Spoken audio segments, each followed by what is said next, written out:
Mardi 17 mars 2026, mesdames, messieurs, bien le bonjour, bonsoir, bienvenue. Voici Art d'Info Haïti Actualité. Ralph décrypte l'info pour ce mardi 17 mars 2026 et c'est une collaboration Alternance Média, Téléspirale et Cimédia Lab. Haïti, enlèvement de 2 journalistes, inquiétude et appel à la libération. L'émotion et l'inquiétude dominent après l'enlèvement des journalistes Osnel Espérance et Junior Célestin kidnappés à Port-au-Prince le 13 mars dernier alors qu'ils réalisaient un reportage. Lors d'une conférence de presse conjointe, leurs familles et les responsables de leurs médias ont dénoncé cet acte attribué à des hommes armés liés à la coalition Vivre Ensemble. Depuis leur disparition, aucune revendication ni preuve de vie n'a été fournie, accentuant l'angoisse des proches. Face aux rumeurs circulant sur une possible exécution des journalistes, les responsables de médias appellent à la prudence et dénoncent la désinformation. Ils exigent une mobilisation urgente aux autorités pour retrouver les victimes. Ces drames interviennent dans un contexte sécuritaire extrêmement tendu, marqué par des opérations policières intensives contre les gangs, notamment à Village de Dieu, ravivant les souvenirs d'opérations meurtrières passées à Port-au-Prince.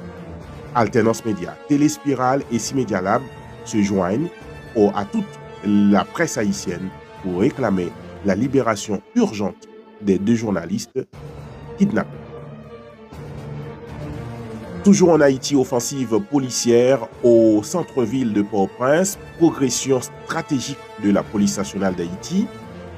La PNH poursuit ses opérations pour reprendre le contrôle du centre-ville de Port-au-Prince avec une avancée notable dans plusieurs zones clés comme Bolos et les environs du stade Silvio XIV.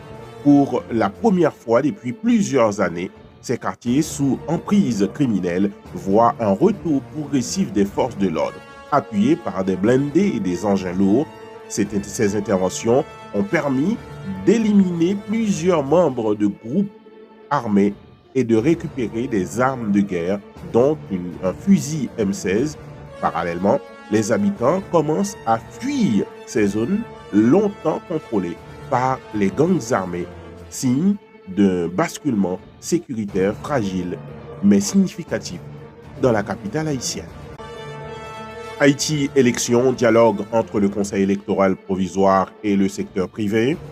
Le Conseil électoral provisoire a engagé des discussions avec les représentants du secteur privé autour de l'organisation des prochaines élections. Le président du CEP a insisté sur la nécessité d'un climat sécuritaire stable et des ressources financières adéquates pour garantir un scrutin crédible et inclusif. Les échanges ont porté sur les rénovations du décret électoral, le calendrier et les conditions de participation, notamment des questions liées aux sanctions internationales et aux exigences administratives. Cette démarche vise à instaurer un climat de confiance entre les acteurs nationaux, condition essentielle à la relance du processus démocratique en Haïti. On parle toujours des questions sécurité, forces multinationales, discussions stratégiques entre les États-Unis et la République dominicaine. Des diplomates américains ont rencontré des responsables dominicains pour faire le point sur le déploiement imminent d'une force internationale en Haïti. Prévue pour débuter le 1er avril, cette mission vise à appuyer la police nationale d'Haïti dans la lutte contre les gangs qui contrôlent une grande partie de la capitale haïtienne. Les discussions ont également porté sur la sécurité frontalière et la coordination régionale. Cette initiative s'inscrit dans une mobilisation internationale accrue depuis la crise politique et sécuritaire déclenchée après l'assassinat du président Jovenel Moïse en juillet 2021. Faisons autour aux États-Unis pour parler de la question des TPS. La Cour suprême examine ce dossier sensible. La Cour suprême des États-Unis se penchera sur la décision de l'administration du président Donald Trump visant à mettre fin au statut de protection temporaire pour des centaines de milliers de migrants, dont de nombreux Haïtiens. Pour l'instant, les juges ont suspendu toute décision immédiate, maintenant les protections en attendant l'examen des arguments. Cette décision suscite une forte mobilisation d'organisations et d'élus qui souligne l'impact économique majeur des bénéficiaires du TPS et les risques humanitaires d'un retour massif vers des pays en crise, notamment Haïti. Le débat s'annonce déterminant pour l'avenir de milliers de familles aux États-Unis qui détiennent ce TPS qui leur permet de pouvoir travailler dans le pays. On va parler maintenant de gastronomie.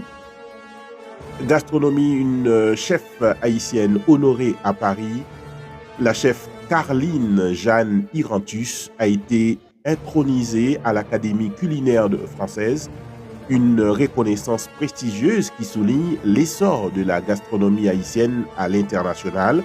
Formée en France, elle s'est distinguée par une cuisine fusion valorisant les produits et traditions haïtiennes. Cette distinction marque une étape importante dans son parcours et contribue à renforcer la visibilité du patrimoine culinaire haïtien en Europe. Elle incarne une nouvelle génération d'ambassadeurs et d'ambassadrices culturelles d'Haïti. Allons maintenant, mesdames, messieurs, dans le Moyen-Orient pour parler des tensions dans le détroit d'Ormuz, escalade militaire. Les États-Unis annoncent le déploiement imminent d'escortes navales pour sécuriser les pétroliers dans le détroit d'Ormuz, stratégique pour le transit mondial de pétrole. Cette décision intervient alors que l'Iran menace de bloquer ce passage en représailles aux frappes militaires menées par les États-Unis et Israël. Donald Trump a également brandi la menace des frappes contre des infrastructures pétrolières iraniennes, notamment sur l'île de Kag.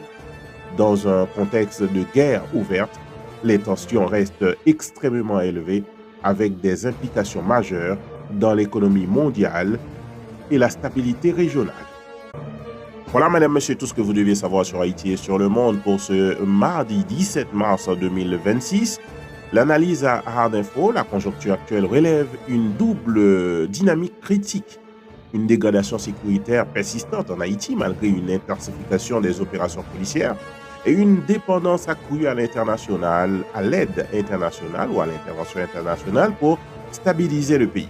Parallèlement, les décisions géopolitiques majeures, qu'il s'agisse du TPS ou des tensions au Moyen-Orient, confirment un environnement mondial instable où les enjeux migratoires, sécuritaires et énergétiques sont profondément interconnectés.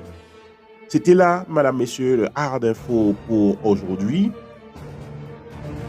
Je vous invite à continuer à nous suivre sur Facebook Ralph Siméon, sur YouTube Hard Info TV. Pour vous servir, c'est Ralph Siméon. C'est une production de C-Media Lab en collaboration avec Alternance Média et Téléspirale. Je vous donne rendez-vous demain mercredi pour une nouvelle édition Hard Info. Merci pour votre fidélité. À bientôt.